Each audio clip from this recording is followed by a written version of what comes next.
Traz a paz de Deus. Cristo veio aqui para ajudar as pessoas a serem felizes e a encontrarem essa felicidade nele. Então, minha missão como pastor é levar essas pessoas a conhecer a Jesus Cristo. Só ali elas encontrarão felicidade. Passado que eu vivi deixa de existir enquanto estiver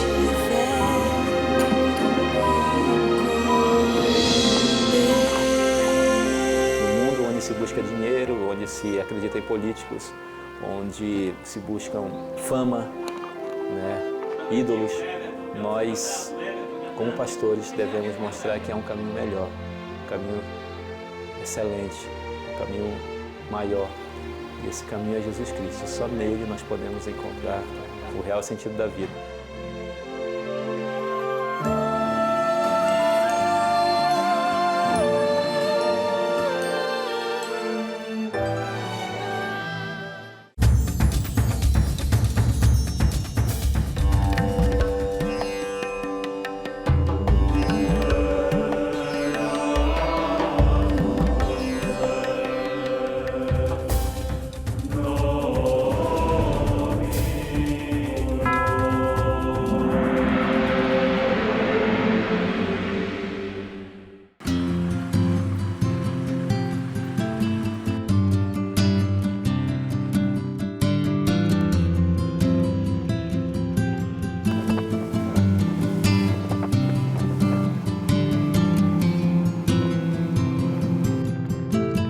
Eu não nasci adventista do sétimo dia. Na realidade, a minha mãe, ela tem herança católica, apostólica romana. Minha mãe recebeu o curso bíblico e batizou-se na igreja adventista do sétimo dia quando eu tinha 1 ano de idade, Mas apesar de ela não ser mais adventista, indo à igreja, todos os cultos, ela nos criou, a mim e minha irmã, com os princípios que ela aprendeu no curso bíblico, na igreja, durante esse tempo que ela frequentou. E quando eu completei 11 anos de idade, eu comecei a frequentar uma igreja próxima à minha casa. E lá, depois de frequentar essa igreja durante alguns meses, eu recebi um convite para ser batizado e fui batizado em Manaus, Amazonas. E ali comecei a frequentar a igreja, desde então. Glória, glória, aleluia.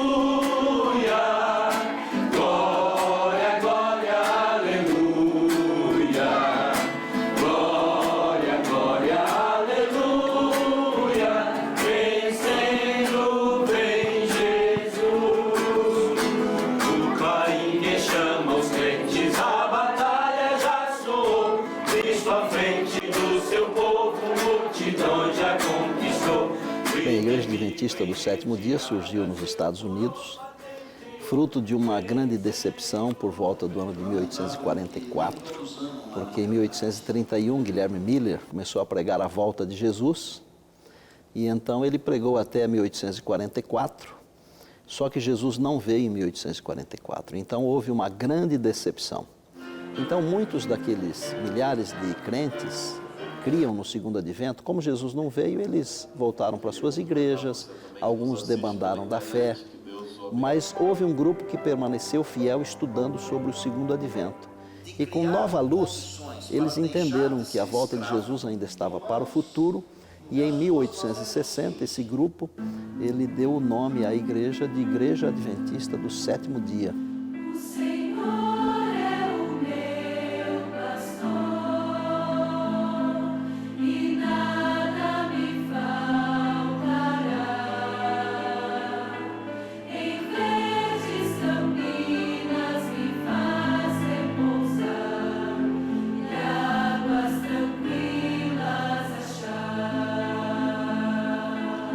E por que Adventista do Sétimo Dia? Porque esse nome ele faz parte de duas das grandes crenças dos adventistas. Uma delas é a crença na segunda vinda e outra é a crença na imutabilidade da lei de Deus, sendo que Deus deu o sábado como dia de repouso bíblico lá no Éden, e isso nós entendemos como adventistas que isto continua. Por isso o nome é Adventista do Sétimo Dia.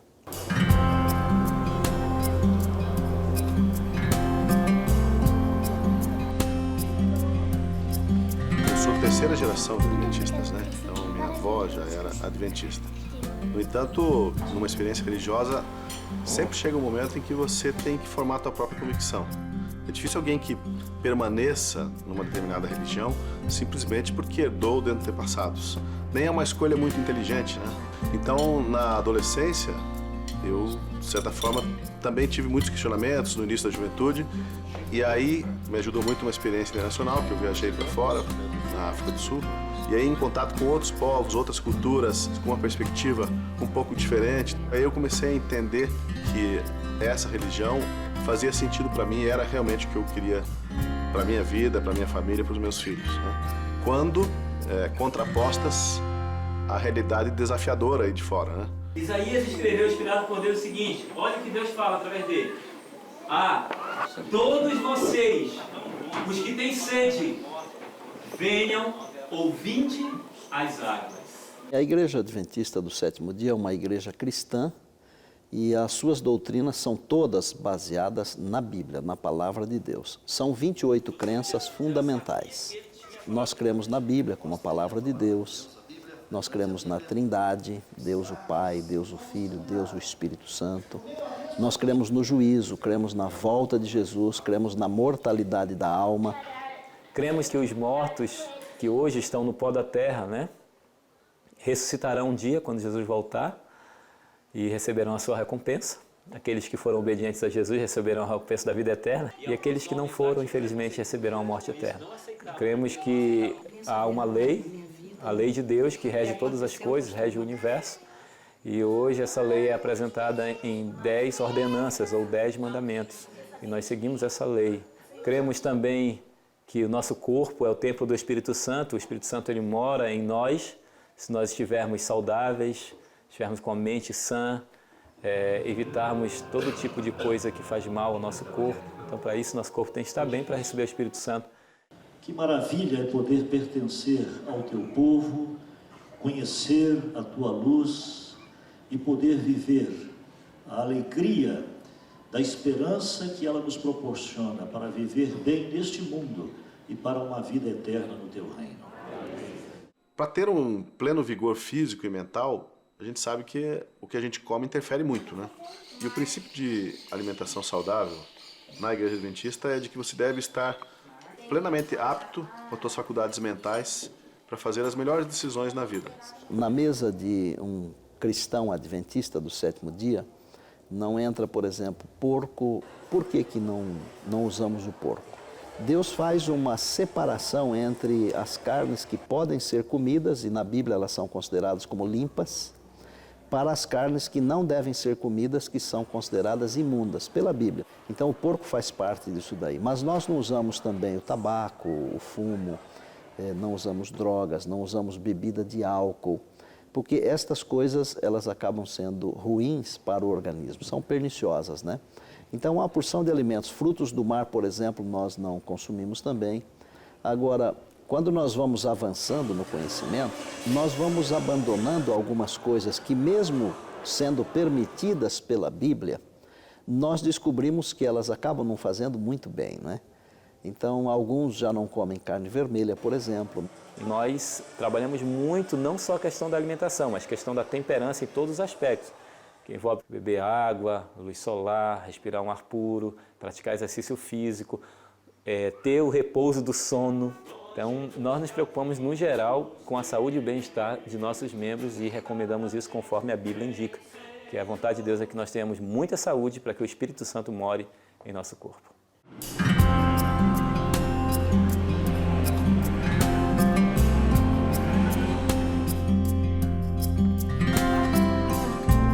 Eu nasci e fui batizada católica pequena, não tinha nem 1 ano.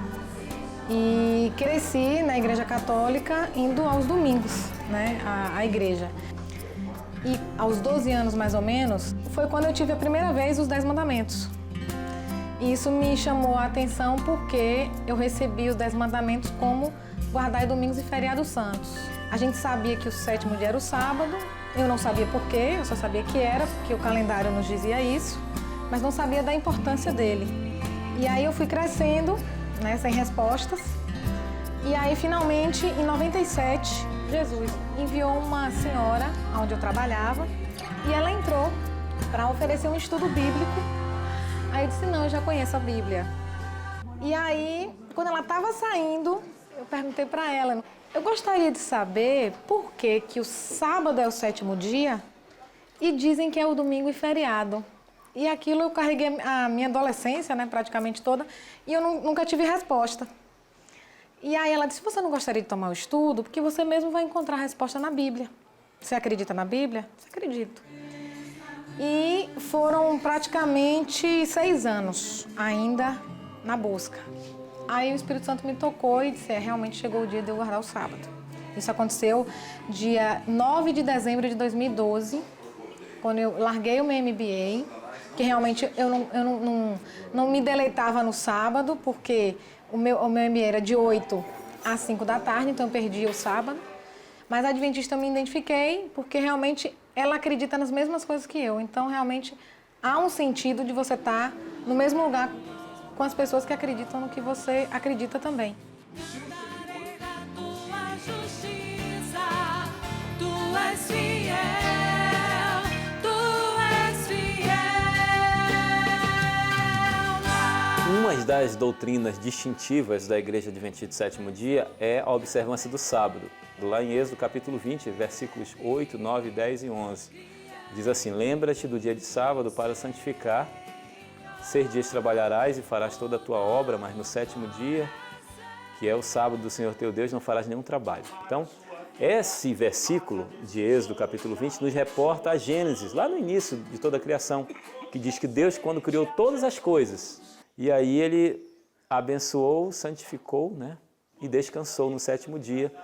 Então, lembrando desse Criador e por obediência a Ele, eu guardo o sábado. Então, o sábado me faz lembrar que há um Criador. Bom, o sábado, na verdade, ele começa para nós no pôr do sol de sexta-feira até o pôr do sol de sábado, né?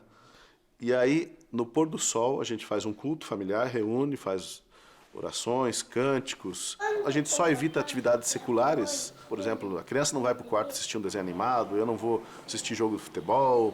A gente fica aí em família, fazendo leituras, estudando a Bíblia ou conversando. E daí no sábado pela manhã a gente vai à igreja. É feito esse estudo da escola sabatina em que as pessoas se reúnem em grupos, conversam, debatem um determinado aspecto da Bíblia que estudaram. E depois desse horário da escola sabatina, aí tem o horário do culto. E depois vem uma mensagem principal que seria o conceito tradicional do sermão, né? À tarde, as pessoas às vezes têm atividade na igreja e depois as pessoas se visitam, alguns fazem estudos bíblicos com pessoas interessadas, né? Passeios. A melhor forma de conversarmos com nosso amigo Jesus é através da oração. E ele fica ansioso para que a gente converse com ele sobre os mínimos detalhes da nossa vida. Agora, é bom explicar que nós não fazemos do sábado um peso, um cavalo de batalha. Pelo contrário, o sábado para nós é um dia de alegria, um dia de prazer, onde nós reunimos a família, onde nós colocamos uma roupa bonita, nós adoramos ao Senhor. Quer dizer, então, o sábado, que para muitos é um problema, para nós é um privilégio. Nós temos um pastor nos guiando e dando a mão para a gente nesses momentos, né? E além disso, ele promete que um dia isso tudo vai passar, um dia ele vai preparar uma ceia para a gente num lugar onde a dor e o pranto não existirão mais.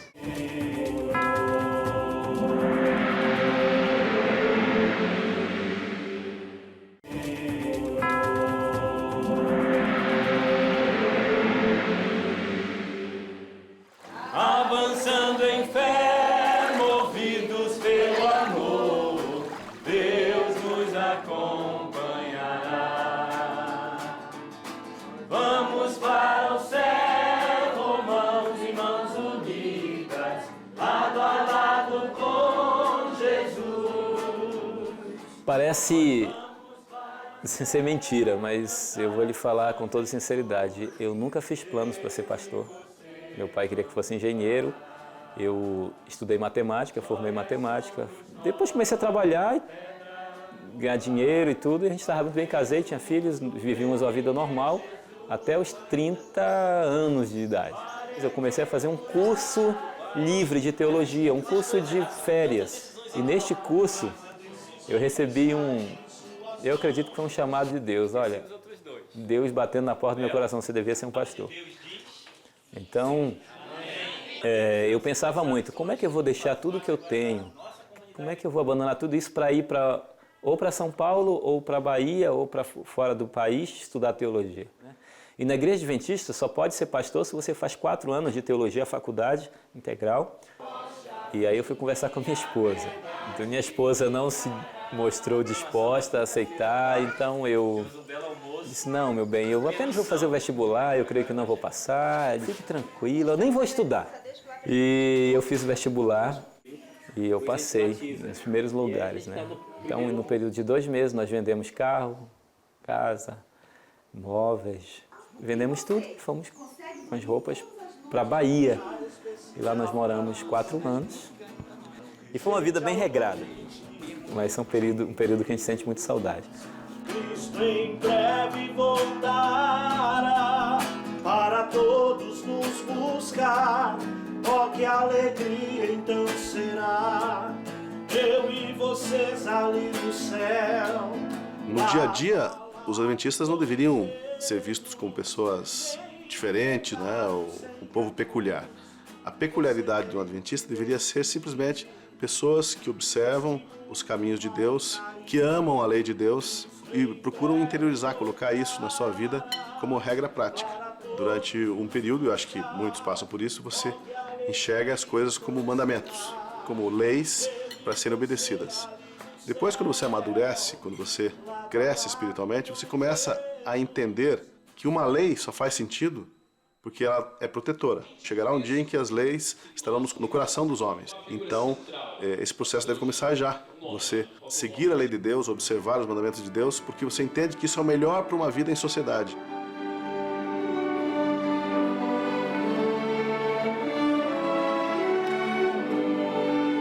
É muito importante que o cristão adventista ele entenda isto sobre o seu comportamento ético, moral. Nós ensinamos que o cristão adventista deve ser um bom cidadão, que seja cumpridor dos seus deveres, cumpridor da lei, mas nós ensinamos também que ele deve cuidar da sua família, que ele não deve ser um adúltero. No trabalho ele deve ser respeitoso, trabalhador, deve ser honesto. Então, uma coisa importante que isso vai passando de pai para filho é que o nome é uma coisa que não se compra. Nós tentamos ensinar ao adventista a importância de ter um bom nome. Eu quero falar de liberdade espiritual. Porque o nosso Senhor, o Salvador Jesus Cristo, ele veio aqui para nos dar a liberdade. E quando nós temos a liberdade espiritual, nós temos todas as liberdades. Diga amém, povo de Deus. Amém. Cada membro tem que ser um discípulo de Cristo. E essa ênfase no discipulado envolve 3 áreas da nossa vida. A comunhão, o relacionamento e a missão da igreja. A comunhão seria o estudo da palavra de Deus e a oração. E isso na primeira hora do dia. Ao acordar, todos nós somos incentivados a ter o nosso momento com Deus. Em seguida, dentro da comunhão, cada pessoa é convidada a unir-se à sua família, depois da sua devoção pessoal, e fazer um culto familiar. Primeiro a devoção pessoal, você e Deus. Depois o culto familiar, você, sua família e Deus, né? E no segundo item, que é o relacionamento. E esse relacionamento se dá não só através da comunhão na igreja, como também nos pequenos grupos. Os pequenos grupos são pequenos núcleos de membros que se reúnem semanalmente, informalmente, não na igreja, mas na casa de alguém. E os relacionamentos ali são enfatizados, são reforçados, né? E depois que nós tivermos a comunhão bem reforçada e o relacionamento bem integrado, aí nós vamos para o terceiro item, que a igreja prega muito, que é a missão. Nós devemos ir, fazer discípulos, pregar, ensiná-los e batizá-los. É o desejo de vocês hoje, aqui no Rio Amazonas, na Costa da Conceição, serem batizados como Jesus foi batizado nas águas, para que vocês tenham os pecados perdoados e tenham acesso à vida eterna com Deus? Sim. Amém. Nossa ênfase é discipular os irmãos da igreja, os membros da igreja, para que eles tenham um senso forte de missão. Assim como um dia eles conheceram o Evangelho, conheceram a palavra que foi lhes apresentada e aceitaram a Jesus como Salvador e Senhor, elas agora se tornam missionários e têm que ir e levar esse mesmo Evangelho que elas conheceram para outras pessoas também. Porque você aceitou a Jesus como teu Salvador, decidiu que Ele será o Senhor da tua vida daqui por diante. Eu, como ministro do Evangelho, lhe batizo em nome do Pai, do Filho e do Espírito Santo. Amém. Na história desse universo, né, um dia levantou-se acusador e falou que Deus era arbitrário, era tirano, era vingador. E Deus podia ter falado assim, eu não sou, e você que levantou essa questão, rua, tá fora, acabou-se. Qual seria a imagem que os outros seres criados, que os filhos de Deus teriam de Deus? Puxa, realmente Deus é um Deus severo, arbitrário, e ou obedecemos Ele ou Ele nos mata. Não, Deus deixou que essa questão fosse levada e nós aqui nessa terra somos espetáculo para o mundo do que as pessoas fazem de Deus.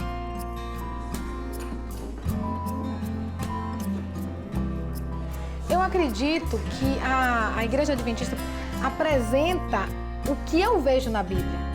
Agora dizer, Adventista não tem pecado, é todo mundo santo, não tem joio. Infelizmente tem joio em todas e trigo em todas.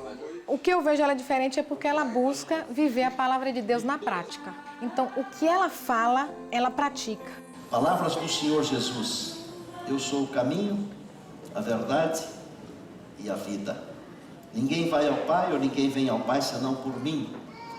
Nós temos que conhecer a verdade e a verdade está numa pessoa. A verdade está no Senhor Jesus, que é a fiel testemunha. Segundo Apocalipse capítulo 1, verso 5.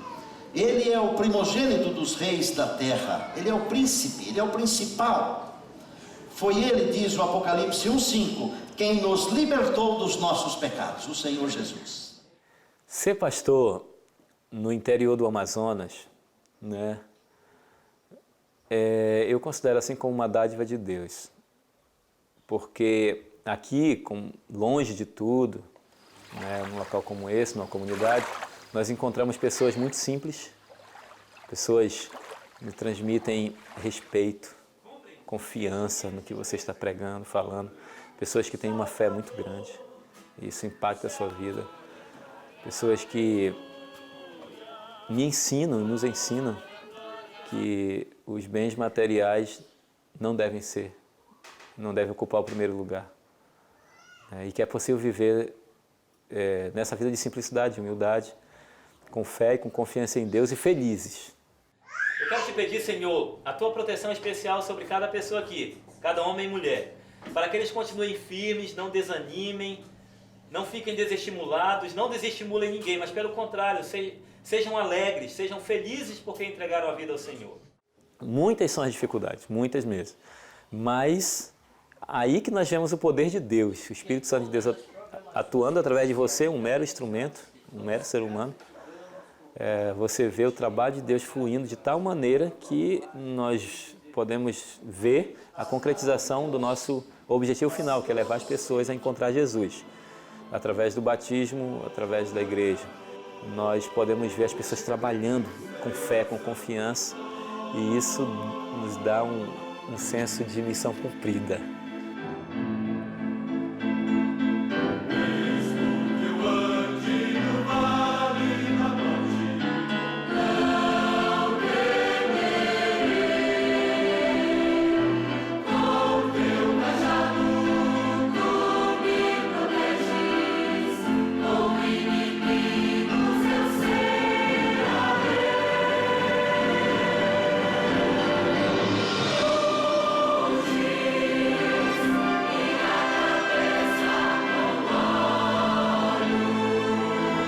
Alegria é ver uma pessoa feliz porque foi abençoada por Deus. Se eu tivesse que começar de novo, eu seria pastor outra vez, e pastor da Igreja Adventista do Sétimo Dia. E faria isso com alegria, com prazer, e eu espero que Jesus volte nos meus dias enquanto eu ainda estiver como pastor da igreja. Porque eu quero apresentar para Ele o meu rebanho, a minha igreja, e dizer, Senhor, olha, esse rebanho aqui agora é teu, cuida dele. E aí nós vamos juntos para a eternidade.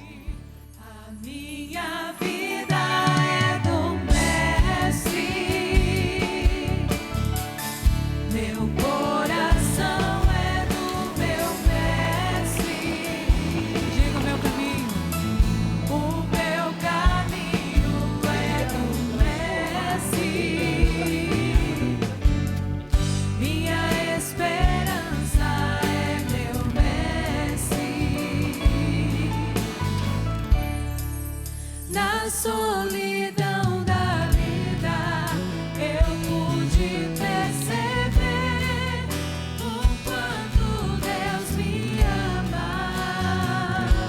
Ele ama cada um de nós. As